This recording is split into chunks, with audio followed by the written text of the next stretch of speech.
when we look at some places in Saudi Arabia, for example, Halima Sadia's home, where she lived, apparently, there was a well. You can see there's a small garden, there's a well, there's some grass, and some trees, not very much. And it's still a hot and kind of barren place, But there was a big well there. It's empty now. Apparently people throw their cigarette butts in there when they go visit. So that is in one video I saw. There was no cistern. There was no, like a system of delivering water to different areas. Whereas in another image here, you'll see that it's a lot more,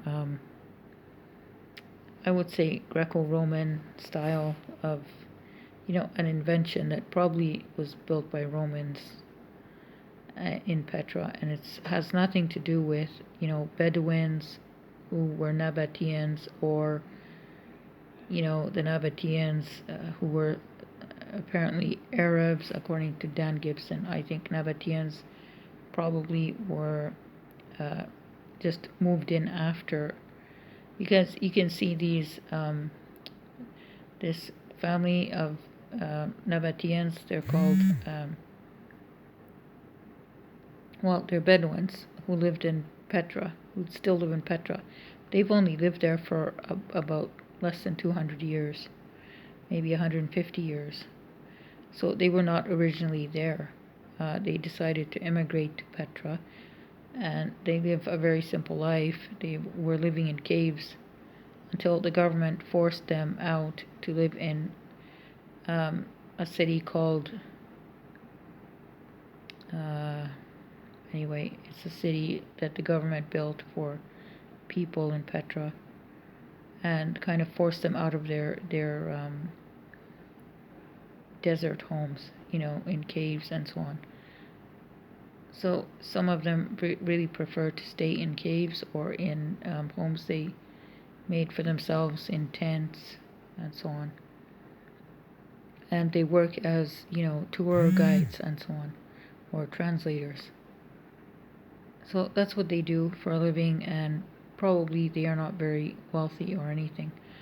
The other interesting thing is that Nabateans were apparently very, very wealthy, whereas we find in many examples in hadiths, in Islamic books,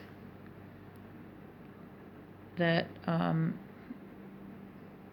Meccans or Quraysh were not wealthy. There were some wealthy individuals, but the society in general was struggling.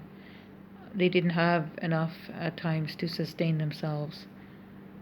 So they did fear for, because they were semi-nomadic also. They traveled in the winter and they traveled in summer. In winter they went, I think, to Eritrea. In summer they went to Syria. And they did that to make a living.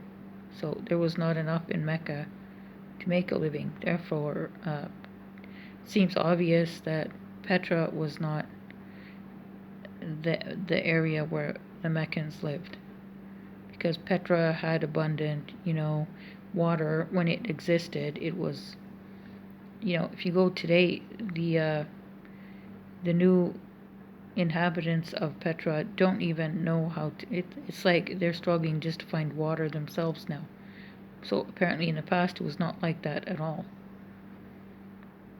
And so, there were these water delivery systems, or, what have you, cisterns or whatever. But in Mecca there was no such thing, and Bedouins never built such things even after.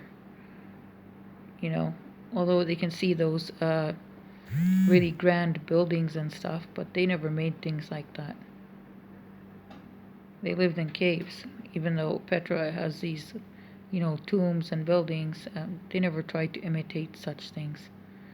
It's not from their culture, actually. And you can see the people in this one video. speaking about their culture and that they really want to stick with their culture and their traditions and their way of life, and they say that they're Muslims. They have nothing to do with Greco-Roman, culture or buildings and those kind of structures, or even, you don't even see them making wells or anything. They go looking for water.